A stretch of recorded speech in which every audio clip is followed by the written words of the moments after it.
Bonjour à tous, on se retrouve aujourd'hui dans une nouvelle vidéo sur ma chaîne YouTube. J'ai été un peu absente, désolée, mais je voulais faire un truc bien. Aujourd'hui, comme vous voyez, je ne suis pas dans ma chambre parce que je ne suis pas toute seule. On va aborder le thème du handicap toujours, qui vous a énormément plu, avec un invité qui s'appelle Justin.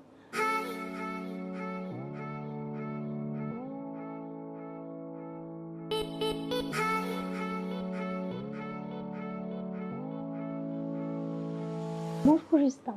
Salut. Merci, merci d'avoir accepté mon invitation. Pour expliquer aux gens, on se connaît, on était à l'école ensemble, ça fait un bon moment qu'on se connaît.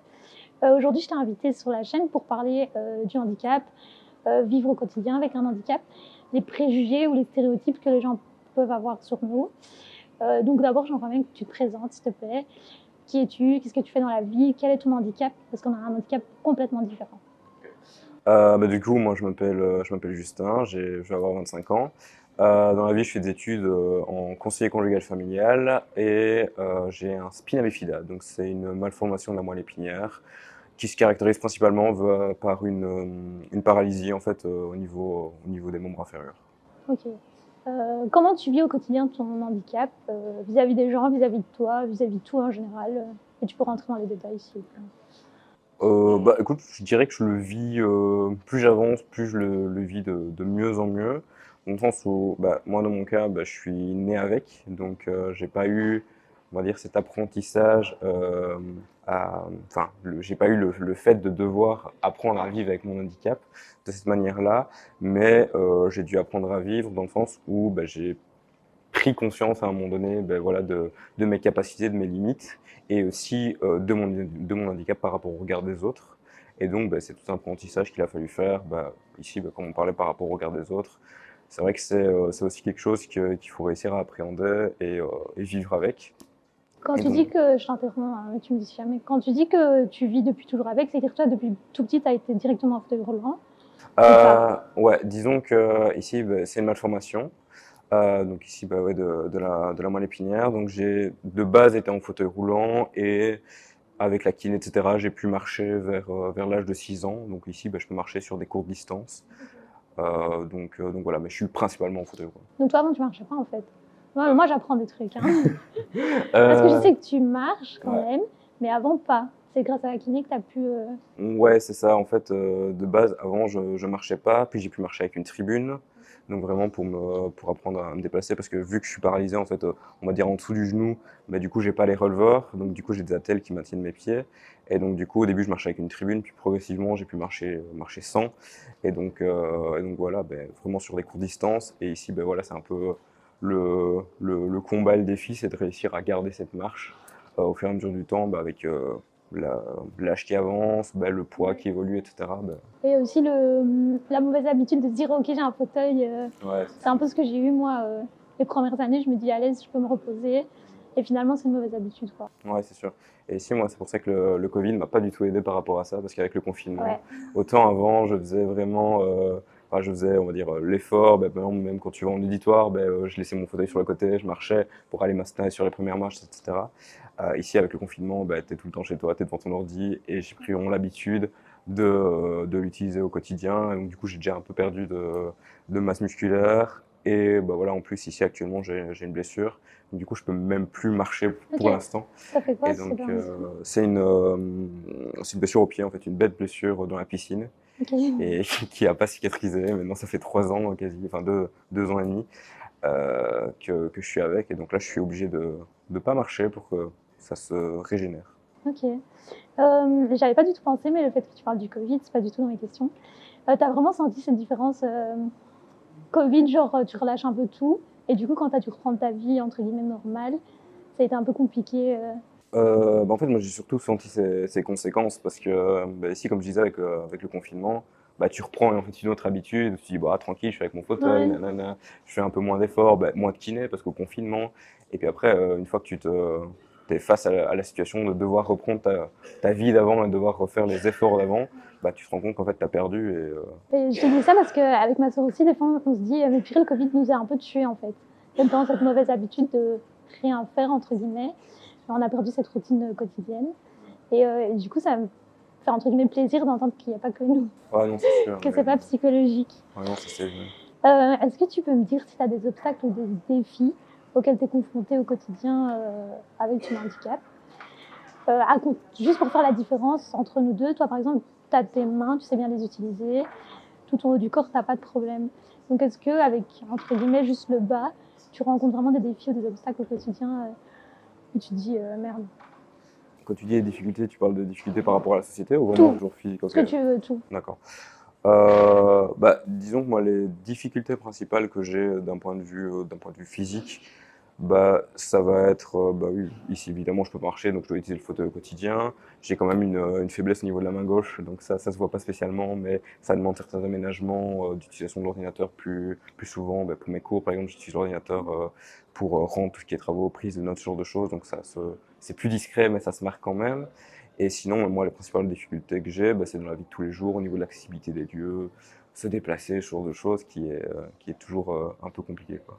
Ok, accessibilité des lieux, n'importe où. En ville, se promener où tu veux, quoi. Ouais, c'est sûr, parce que ici, par exemple, tu prends l'exemple de la ville, même si la ville est accessible, souvent, même si un lieu est accessible, il va être accessible, mais À moitié. parfois c'est fait entièrement. Donc, c'est-à-dire que le lieu est totalement accessible, mais il est fait avec parfois la vision d'un valide. Donc, par exemple, je prends l'exemple, j'ai été à un Ouais, ça événement. m'intéresse vraiment ce que tu vas dire. Hein. En fait, j'étais à un événement il y a pas longtemps et il m'était totalement accessible. Et par exemple, j'arrive et il y a un ascenseur. L'ascenseur est en panne. Ok, super, on est obligé de rentrer par la sortie. La sortie, il y a une pente, mais la pente, elle est comme ça. Donc du coup, c'est chouette, mais une pente qui est comme ça, on ne sait pas forcément la monter. Donc du coup, il faut une aide. Et même chose, pour tout le long de l'événement, en fait, oui, ok, il n'y avait pas de marche, il y avait des pentes, mais des pentes qui étaient hyper ardues. Et donc du coup, c'était chaud. Ouais. Donc en fait, oui, c'était accessible d'un point de vue sur le papier, mais en vrai, c'était pas vraiment accessible pour une personne en fauteuil en autonomie, du coup. Quand tu parles d'être autonome, indépendant avec tout ça, ça passe par, on en a parlé avant de lancer la caméra, mais le permis, Ouais. est-ce que ça peut être un obstacle ou un défi Je dirais clairement un défi en tout cas. Je dirais clairement un défi parce que ce qu'il faut savoir, c'est qu'il y a des aides qui sont proposées. Hein. Donc ça, c'est super. C'est-à-dire que pour passer notre permis, on a droit à avoir une voiture qui est prêtée pour faire nos heures d'auto-école sur un nombre de temps qui est limité. Donc c'est une voiture qui est prêtée. Là, c'est un petit obstacle dans le sens où vu que la voiture est prêtée pour un nombre de temps limité, on est obligé de faire les heures d'auto-école sur un court laps de temps. Et après, tu n'as pas la voiture, vu que tu ne peux pas conduire la voiture de tout le monde. Donc ce genre de choses. Et oui, effectivement, tu as toutes les démarches administratives qui sont de pouvoir... pour toute façon ça. de pouvoir louer la voiture, avoir la voiture. Qu'est-ce que tu as besoin comme adaptation pour la voiture? Je t'interromps, mais parce que je pense que du coup, là, on a un parcours complètement différent pour ça. Donc moi, dans mon cas, c'est tout au volant. Donc c'est un cercle, en fait. Et donc du coup, avec accélérateur et frein à la main, en fait. Donc, tu vois, la différence ici, c'est que moi, la voiture dont j'ai besoin, c'est aussi avec beaucoup de joysticks. Mais la dernière qu'ils avaient en Belgique est tombée en panne. Okay. Donc maintenant, si je veux faire mes heures d'auto-école, je dois la faire venir de Pays-Bas à mes frais. Ok. Avec des délais qui... Ouais, ça, comme ça. Faut jamais d'urgence, quoi. Non, je dis ça parce que moi, on est en août, donc... Ah ouais, ok. Ouais. Pour faire tes heures de pratique, là. Je dis des bêtises. On n'est pas en août, on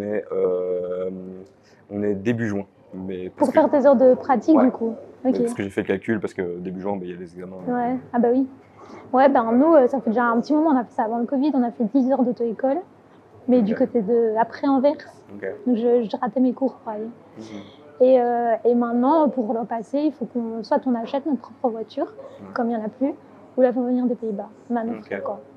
Et par ici, je me pose la question, par rapport à c'est pas possible d'imaginer trouver une personne qui pourrait avoir une voiture Si, je pense que question assurance, quoi. Enfin, nous, on nous avait dit, vous pouvez faire votre voiture, et alors vous proposez de la louer et tout, mais question assurance, une voiture qui vaut 180 000 quand même, un truc comme ça. Ouais, ici, moi, je sais pas si je le ferais, quoi.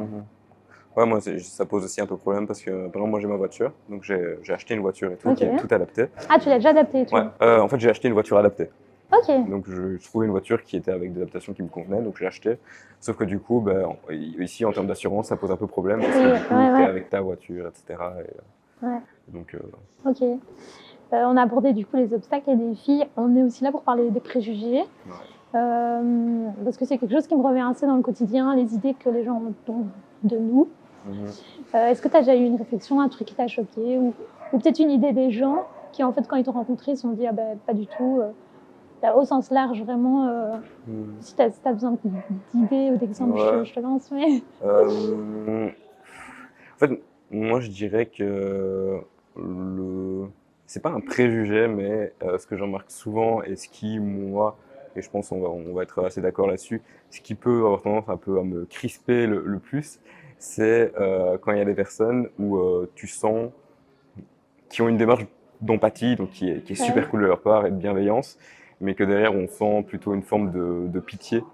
Et donc ça, en fait, je trouve ça un peu dommage parce que on est vu un peu comme, on est mis un peu en position de victime, alors que c'est pas du tout ce qu'on a besoin. T'as genre un exemple Encore une fois, ça part de démarches qui sont hyper bienveillantes, mais genre, t'es vraiment courageux de faire ça. Genre, on a l'impression que c'est une fatalité, genre. Ouais, c'est ça, ou même que quoi qu'on fasse, c'est un exploit. Ça aussi, parce que c'est bien d'être valorisé, mais parfois quand t'es valorisé à l'extrême et que t'as l'impression que selon les gens, imaginons le fait de faire des études, c'est comme si c'était waouh. Ne me lance pas sur ce sujet. Donc ouais, c'est vrai, je trouve que en fait au niveau du regard des gens, voilà, de sentir un peu de la pitié, ça c'est vraiment un truc que je sens. Quand j'ai cherché une école pour faire mes études, j'ai eu très dur à trouver parce qu'on m'a clairement dit on ne pensait pas qu'une personne en chaise roulante ferait des études supérieures. Okay. Je pense que c'est la société qui veut ça, genre on associe le handicap physique ou la chaise roulante à directement un handicap mental. Okay. Je ne sais pas si tu le ressens ça toi dans ton quotidien, mais moi beaucoup. Ok, d'accord. Je sais pas si... Enfin, moi je t'avoue que quand j'ai commencé mes études, donc du coup c'était à l'université, il y avait directement une cellule étudiante spécifique qui était mise en place, donc j'étais assez bien intégré là-dedans directement. Mais c'est vrai que souvent on a un peu tendance à mettre la notion de handicap en général, où la personne a un handicap ou est handicapée, on pourra en revenir aussi après. Oui. Ouais, la personne est handicapée, elle handicape, et comme si la personne, on va dire, n'avait pas vraiment de capacité, ça c'est vrai que ça peut se ressentir aussi, quoi. Quand tu dis on pourra en revenir, le mot handicapé il te frustre? En fait, je trouve qu'il est surtout hyper adéquat, enfin hyper pas adéquat en fait, et hyper limitant en fait, dans le sens où je prends toujours l'exemple, l'exemple qui a une personne qui a des lunettes par exemple. C'est comme si tu l'appelais la binoclarde. Ou genre la myope. Enfin, je veux dire, personne ne fait ça. En fait, moi, ce qui me dérange, et je l'ai longtemps mal vécu, c'est que le mot handicapé, il est souvent utilisé même pour une insulte dans les écoles et tout. Et donc, je trouve pas ça valorisant qu'on dise une personne handicapée, tu vois. Genre, tu vois, comme quand tu vas à un endroit, on dit t'as la carte handicapée, tu vois, je trouve pas ça chic, quoi. Ça me dérange. Oui, mais je prenais l'exemple de binoclard ou de myope, etc. On pourrait aussi le prendre aussi comme une insulte, parce qu'en fait, pour moi, c'est hyper... ça réduit la personne à une particularité, en fait. Parce que si tu prends l'exemple, par exemple, d'une personne qui a des lunettes, les lunettes, c'est quoi? Si tu regardes, c'est une forme de handicap. C'est juste que c'est une forme de handicap qui est acceptée et tout à fait banalisée dans la société, sauf qu'en fait, c'est aussi un handicap. Et je trouve que les gens réduisent beaucoup, mais après, est-ce que c'est l'inconnu qui fait, tu vois, l'humain en général, face à l'inconnu, il est un peu déstabilisé. Et je trouve que on a beaucoup ça, quoi. Moi, j'expliquais à Justin hors caméra, je parle aux gens, qu'à Dubaï, on ne pouvait pas dire le mot personne handicapée, on disait personne de détermination. Et je trouve que c'est waouh. Genre, ça prend tout son sens, quoi. Et je trouve que c'est peut-être quelque chose qui devrait être mis en place. On m'a longtemps dit, mais c'est parce que tu n'acceptes pas ton handicap, mais pas spécialement. J'aime juste pas être catégorisée dans ce truc handicapé. C'est ça. Puis même, voilà, il y a personne à mobilité réduite, PMR, si tu vas aller plus vite. En situation de handicap, je veux dire, c'est une situation, en fait, comme je disais, c'est une particularité. Et je pense que personne aimerait être qualifié par sa particularité, quoi. Qu'est-ce que tu penses que la société en général, les gens, etc., pourraient faire pour plus nous soutenir à être peut-être plus facilement intégrés, inclus et peut-être pas catégorisés comme ça Bah, en fait, moi, je pense que la catégorisation, en fait, elle vient principalement par le manque de connaissances et l'inconnu. Dans le sens où bah, l'humain enfin, a toujours un peu peur Ouais, de ce qu'il ne connaît pas, et donc il va y avoir toujours tendance à avoir une simplification, une banalisation, enfin pas une simplification plutôt, une catégorisation de ce qu'il ne connaît pas, donc à travers par exemple, le mot euh, handicapé, par exemple. Donc je pense qu'en fait, la meilleure chose qu'on peut faire, c'est sensibiliser et en fait sensibiliser même les plus jeunes au handicap en général pour leur montrer ben voilà, que c'est une particularité, que ça existe et que de par cette particularité, ben en fait, c'est normal et que c'est tout à fait, enfin, je veux dire, ça, ouais, je suis tout à fait d'accord. ok. Ça me fait penser un peu à la démarche que donc nous quand on était à l'école, on était dans un centre de jour, sans centre de jour. Hein. Ouais. Et je sais pas s'il le faisait avec toi, mais moi j'avais demandé de le faire. C'est qu'à chaque rentrée, donc à chaque nouvelle classe, il venait expliquer un peu mon handicap. Et je trouve que ça facilitait même le regard des gens et le fait d'être plus facilement intégré, parce que du coup, des gens ne se posaient pas trop de questions et qu'ils étaient mis au courant, quoi. Ok. Donc je sais pas s'il le faisait avec toi. Euh, non, je t'avoue il faisait pas avec moi. Non, moi, il faisait pas particulièrement. Enfin, j'expliquais, on va dire, Ouais. quand on me posait la question ou quoi. Mais c'est vrai que ça peut être aussi une idée, si, en tout cas, si c'est aussi une demande de la personne Ouais, ouais, moi je savais, je n'étais pas encore capable d'expliquer moi-même Mhm. ce que j'avais, comment ils pouvaient m'aider et tout. Donc Ok. j'envoyais toujours Ouais, non, c'est sûr, début d'année. bon, en vrai, c'est pas mal parce que au moins ça met les choses à plat, ben, tout le monde est ok avec ça et au moins il n'y a plus cet inconnu et donc du coup, ben, il y a Ouais. plus cette peur en fait qui peut arriver. Ouais. C'est une question peut-être un peu bizarre, mais qu'est-ce qui fait que ton handicap te donne un truc bien, que tu te dis, bah, grâce à mon handicap, j'ai ça, et que les gens, ils ne vont peut-être pas comprendre. Tu vois, si tu vois un peu où je veux en venir. Moi, je trouve que, par Vas-y, exemple, je parle de place de parking. je trouve que grâce à mon handicap, j'ai une façon de voir les choses et de percevoir même peut-être les gens d'une façon différente. Et comme Mhm. je l'ai dit dans ma vidéo, je pense que du coup, ça fait qui je suis, mon handicap. Et je le prends du coup maintenant un peu comme un avantage d'avoir cette perception des choses, tu vois. Ouais. Disons que je pense que avoir un handicap, ça t'oblige vraiment à travailler ta résilience. Et parce que bah, vu que tu as cette épreuve-là qui se marque à un moment donné dans ta vie, bah, tu vas être obligé de la vivre et de passer outre. Et donc du coup, ça va vraiment venir, je trouve, travailler ta notion de résilience au fur et à mesure. Et donc du coup, bah, à, à savoir, on va dire, combattre, tanker quand il faut. Et donc je trouve que ça aide dans plein de situations de la vie qui peuvent être plus compliquées. Et par rapport aux gens, aux relations, bah, un truc qui m'importe, c'est que je trouve en fait, oui, le handicap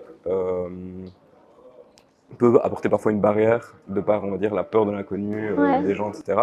Mais je trouve que c'est aussi un chouette filtre, Oui, un tri. dans le sens où tu sais que si une personne est vraiment amie avec toi, enfin du moins entre en relation avec toi, bah, ce sera vraiment pour ce que t'es, pour la personne que tu es, et qui en fait, elle passe tout à fait au-dessus de cette Ouais. particularité. Mais ça, c'est quelque chose que personnellement, j'ai compris avec l'âge, Ok. en étant mature. Avant, je le comprenais pas comme ça. C'est genre en mode, ouais, j'étais pas aimée et tout. Mhm. Et maintenant, je le prends vraiment en mode, comme tu dis, un filtre, quoi. Ouais, Tant mieux, en fait, si t'es pas ouais, là. c'est sûr. Mais voilà.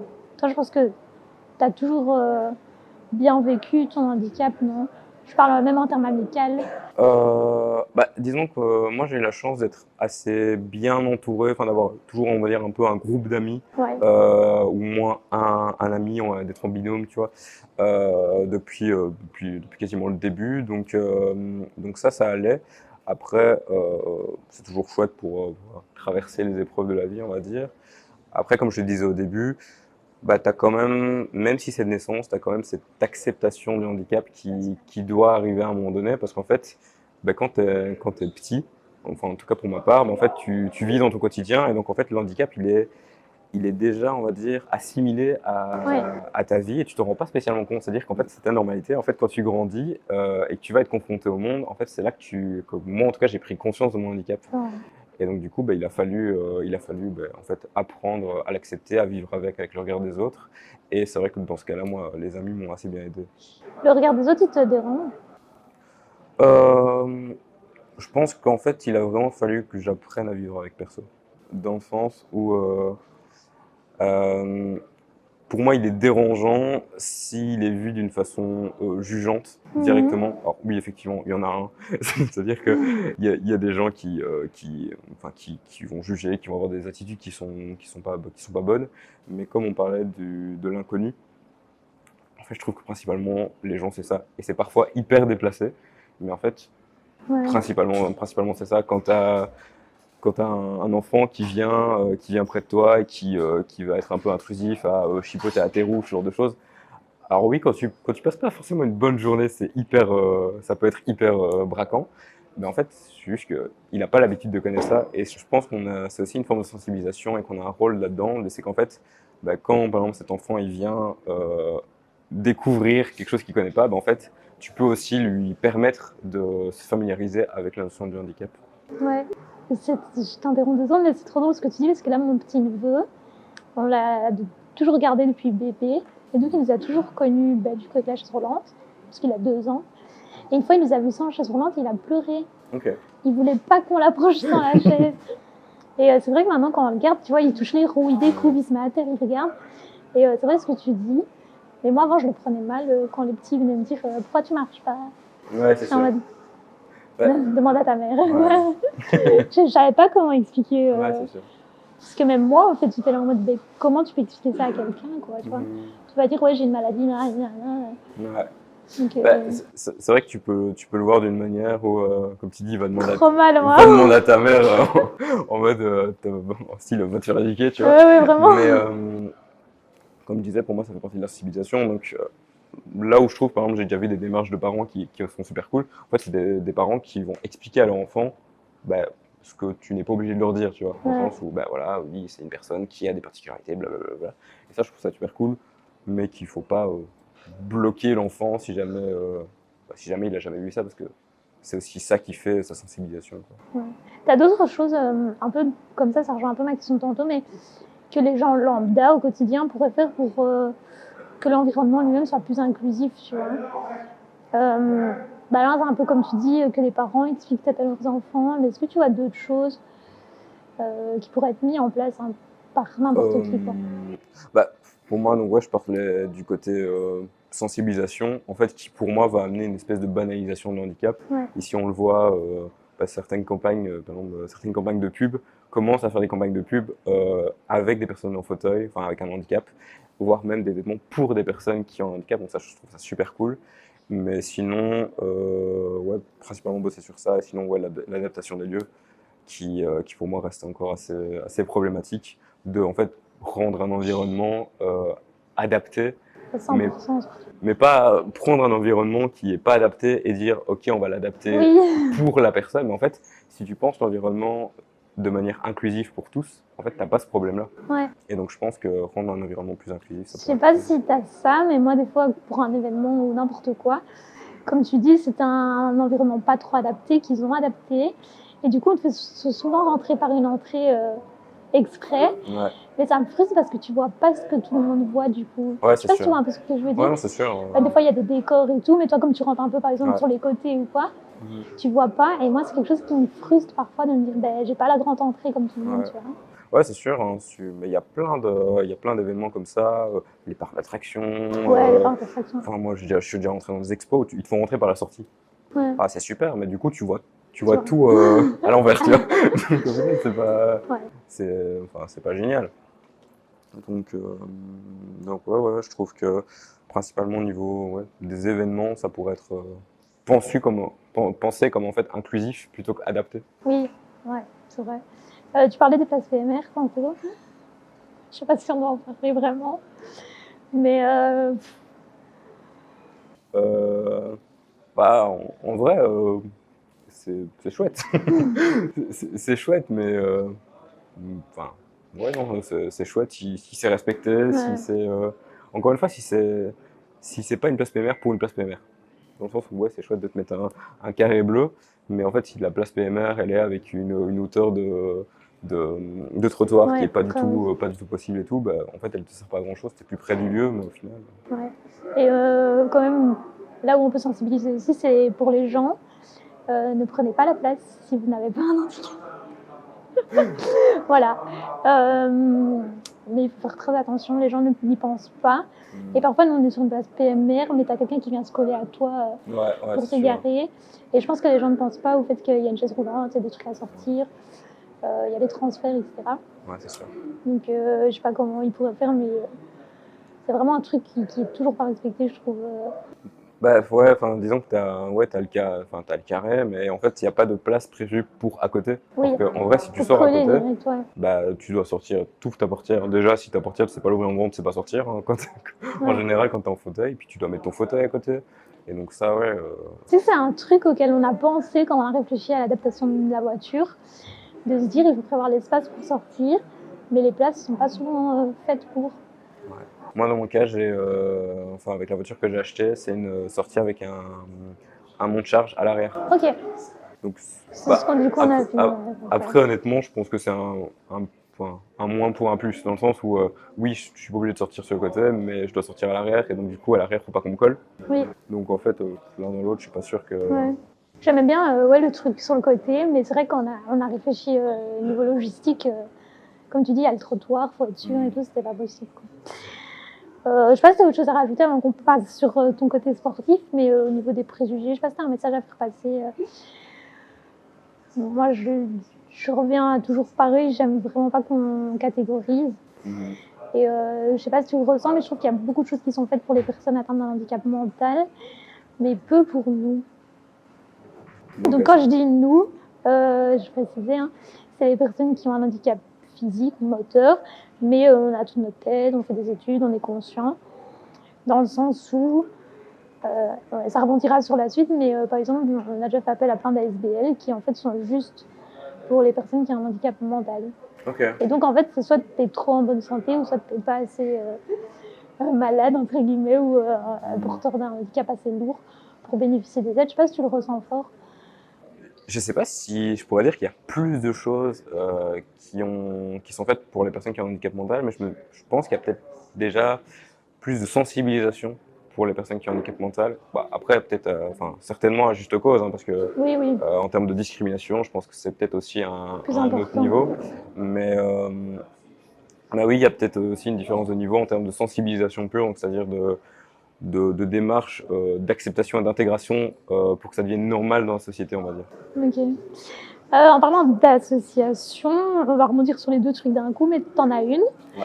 Parce que tu fais du tennis, Mhm. donc en chaise roulante. Est-ce que tu peux un peu nous expliquer je ne vais pas te dire ça consiste en quoi, parce que ça me semble logique, mais depuis combien de temps t'en fais et où t'en es, parce que t'es quand même bien calé, quoi. Ouais. Donc du coup, ouais, je fais du tennis en fauteuil. Typiquement, on a juste une chaise spécifique et la seule règle qui change, c'est qu'on a deux remonts. Voilà, je fais ça depuis que j'ai 8 ans. Voilà, ici actuellement, je suis top 5 belge. J'ai mon meilleur classement, ça a été 91e mondial. Et donc voilà, donc j'ai une association qui s'appelle l'ASBL Just to Play. Et donc du coup, le but c'est vraiment, enfin, c'est de promouvoir le handisport et me soutenir, voilà, de ma carrière sportive. Et on aimerait bien, voilà, on va dire, dans un second temps, pouvoir aussi peut-être permettre à d'autres personnes d'être soutenues dans le futur. Et donc voilà, voilà, j'ai ma carrière sportive, j'ai une page Facebook aussi, donc pour la SBL Just to Play et pour moi en tant qu'athlète. On mettra tout en barre d'infos si vous voulez suivre Justin. Parce que tu dis quand même, je suis 5e mondiale, c'est quand même incroyable, faut le dire. Et avec ton association, vous récoltez des bouchons, je sais pas si c'est toujours d'actualité. Non. Mais est-ce que tu peux quand même expliquer ça servait à quoi? Parce que je sais que ça fait quand même beaucoup de bruit, ces bouchons. Alors, du coup, les bouchons, à l'époque, on les récoltait. Donc, du coup, en fait, on allait récolter les bouchons. Et puis après, la personne qui donnait, ça permettait d'être reversé à une association. Donc, en fait, les bouchons, c'était pour, en fait, on en faisait des palettes derrière, des palettes en bouchons. Donc, ça participait, je pense, au recyclage. Et donc voilà. Mais Ça, moi, actuellement, T'en ça fais s'est plus. arrêté. Donc, Et qu'est-ce que les gens peuvent faire maintenant pour t'aider, peut-être, via l'association ou autre? bah, du coup, via SBL, bah, principalement, on recherche des sponsors. Ok, Donc, super. on recherche des fonds, en fait. On cherche des fonds, des sponsors. Et après, aussi, on fait des événements. Donc, voilà, on organise une course. On va aussi réorganiser un souper, des ventes de vin, ce genre de choses. Pour Ouais, financer le fauteuil ou ouais, d'autres voilà. choses? Donc, en fait, pour financer principalement actuellement ma carrière sportive, Ok. ma saison. Donc, voilà. Donc, une saison entière, c'est plus ou moins 20 000 euros. Ok. Donc voilà. Bah, aussi, je devrais bientôt changer de fauteuil. Donc, ça va aussi être une démarche à faire. Donc, ouais, donc pour financer tout ça, Ton fauteuil sportif, tu veux ouais. dire. Ok. Peut-être une dernière question par rapport au sport. Est-ce que le tennis, ça a toujours été une évidence ou tu voulais faire quelque chose d'autre mais qui n'était pas accessible du coup Je t'avoue qu'en fait, au moment où j'ai commencé enfin, où j'ai commencé à m'intéresser au handisport, en fait, de me demander si à un moment c'était possible, mais en fait, c'est mon parrain qui m'a emmené voir en fait ici euh, à Jambes le Belgium Open, donc qui est Ok. un assez gros tournoi de tennis en fauteuil. Et donc du coup, en fait, c'est là que j'ai pu voir que, bah, qu'en fait le handisport était possible, et c'est là que j'ai en fait tapé mes premières balles. Et donc du coup, j'ai direct accroché. Donc j'ai commencé vraiment par le tennis. Sinon, j'ai fait un peu de tir à l'arc. Ok. Là, évidemment, il n'y avait pas spécialement d'adaptation dans mon cas. J'ai fait un peu de foot fauteuil, mais là, les spécificités me permettaient pas spécialement de Chaud faire de la ça, non? compétition. Ouais, C'est pas plus dur que le tennis par rapport parce que le fauteuil est déjà plus. C'est bah, imposant, non? disons qu'en fait, en foot fauteuil, c'est un fauteuil électrique. Donc Ok. en fait, on a un énorme pare-choc devant avec une Ouais, grosse ouais, balle. ça, Donc ouais. ça fait un peu auto-toponose, tu vois. Ok. Donc Et ça, il y en a à Namur. je sais pas s'il y en a un à Namur, mais en tout cas, il y a une équipe belge, etc. Donc faut chercher un peu. Mais je sais bien à l'époque où j'en faisais, en tout cas, il y avait quelques équipes. Donc, Ok. Bah, écoute, on arrive sur la fin de la vidéo. Je sais pas si tu veux rajouter un petit truc. Moi, je mettrai tout en barre d'infos pour ton association. Est-ce que tu veux rajouter quelque chose pour sensibiliser, un petit mot de fin toutes les caméras sont à toi. non, principalement, je pense que le plus important a été dit. Ben voilà, pas hésiter. Je pense que le plus important pour que la notion du handicap ne soit plus un tabou, ben en fait, c'est d'en parler et de considérer ça en fait comme une particularité qui est, qui est présente et que chaque personne a ses particularités. Et plus on en discutera, plus on considérera ça comme quelque chose de normal, ben plus ce sera accepté et plus ce sera intégré ben voilà, dans la société. Et, euh, et voilà, plus ce sera bénéfique ben, pour les personnes porteuses de handicap ou pour les autres. Et là, je me rends compte qu'on a oublié un point très très important. Oui. Que Qu'on tu me parles de quoi? demande. Non, bah tu veux que je dise quoi? Vas-y, dis-moi. On On me demande juste souvent, enfin, on me demande, ou ça revient souvent, les relations quand on a un handicap. Donc, Ouais. tu es en couple. Est-ce que ça se passe bien? Est-ce que c'est compliqué à te faire entendre à la personne quand on la rencontre que finalement tout est presque normal? Et je te redemanderai même au niveau du regard des gens. Et on finira sur cette question pour de vrai. Bah en fait, au niveau des relations amoureuses, bah on en parlait un peu tout à l'heure. Moi, je transpose ça un peu aux relations générales, donc qu'elles soient amoureuses ou amicales. C'est qu'en fait, bah, ça fait un tri. C'est-à-dire que oui, effectivement, tu peux avoir cette peur de l'inconnu qui peut être là et qui est tout à fait normale. Bah, déjà, entrer en relation avec quelqu'un, bah, tu as la peur de l'inconnu Ouais, c'est vrai. de la relation, de la personne, de comment ça va se passer. Sauf que là, bah, tu as un élément en plus qui est la notion de handicap, qui peut aussi faire peur. Alors, je dis pas, mais au moins ça permet que tu sais que quand tu entres en relation avec quelqu'un, ben, c'est une personne qui va t'accepter pour ce que tu es et comme tu es. Et donc du coup, ben, en général, ben, ça permet enfin, ça permet de faire des rencontres qui sont plus vraies, que ce soit en amical ou autre. Et donc voilà, oui, moi actuellement je suis en couple ben, déjà depuis plus d'1 an.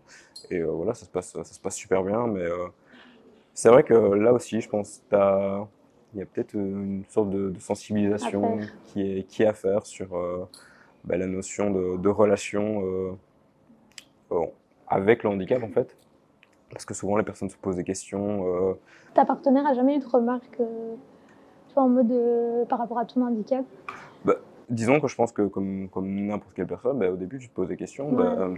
quel handicap tu as, ce genre de choses. Bah, quelles sont les limites que tu peux avoir, que tu peux rencontrer. Mais je pense que l'important dans tout ça, bah, c'est le dialogue et de bah, oser briser les tabous par rapport à ça. Et donc voilà, je pense que c'est le plus important dans le cadre d'une relation, c'est le dialogue. Après, je dis pas, hein, le handicap peut être un frein Oui, bien sûr. à la relation, ça c'est sûr, et je sais pas si on en discutera, mais le... Je sais pas de quoi tu Non, non, mais je pense que ça peut être intéressant aussi d'en discuter, mais je pense que clairement le handicap peut être un frein à la Oui, mais relation complètement, amicale complètement. ou amoureuse, mais, voilà, je pense que c'est pas... Moi, je dis toujours que c'est un peu notre baguette magique. quelle chance. Quand je rencontre quelqu'un, des garçons, quand je dis donc on s'entend bien, etc. Et quand je dis que je suis en chaise roulante, donc j'ai un handicap, ils disparaissent. Et je dis, Ok. tu vois, ma soeur, un petit coup de baguette magique. Ok. D'un côté, c'est bien parce que quand quelqu'un ne te plaît pas, ben, c'est cool, c'est larmes. Ah, ouais. Mais c'est vrai que, et d'un côté, je ne peux pas en vouloir aux gens. Parce que, comme tu dis, ils sont dans l'inconnu. Mhm. Et que le handicap, quand tu dis personne en chaise roulante, bah, tu vois ce que la société montre, quoi. C'est tout. Tu vois pas des personnes comme nous déterminées, etc. Donc, je leur en veux pas, mais parfois, ouais, c'est frustrant. Je suis beaucoup frustrée. Hein. Bah écoute, On cherche un mec, ok. CV. Appel à candidature. Non, quand même. Je suis pas désespérée. Pour la pub. Écoute, Jules, on finit sur ça. Merci. Je vais pas te demander un mot de la fin parce que du coup tu l'as fait, mais comme Justin l'a dit, n'hésitez pas à poser des questions et à sensibiliser. Si vous avez des doutes, on est toujours là pour y répondre dans tous les cas. On est très ouvert, lui comme moi, à en parler, dans la limite du raisonnable, bien sûr. Mais n'hésitez jamais à vous renseigner et à vous informer sur le handicap et ne véhiculez pas des stéréotypes ou des préjugés qui ne sont pas vrais. Voilà. Je ne sais pas si tu as quelque chose à rajouter, mais tu l'as dit tout à l'heure. Mais parlons-en et soyons gentils. Petit mot de la fin.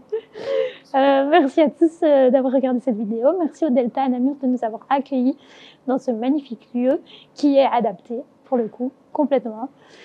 On se retrouve très vite. Je vous mets toutes les infos de Justin en barre d'infos. Comme ça, si vous voulez le suivre, n'hésitez pas. Il est quand même 5e mondial, donc c'est pas grave. 5e belge. Ah voilà. Quand même. Et le 91 mondial, c'est ça. C'était mon meilleur classement. Voilà. Merci à tous d'avoir suivi cette vidéo. On se retrouve très vite pour une nouvelle vidéo. Au revoir.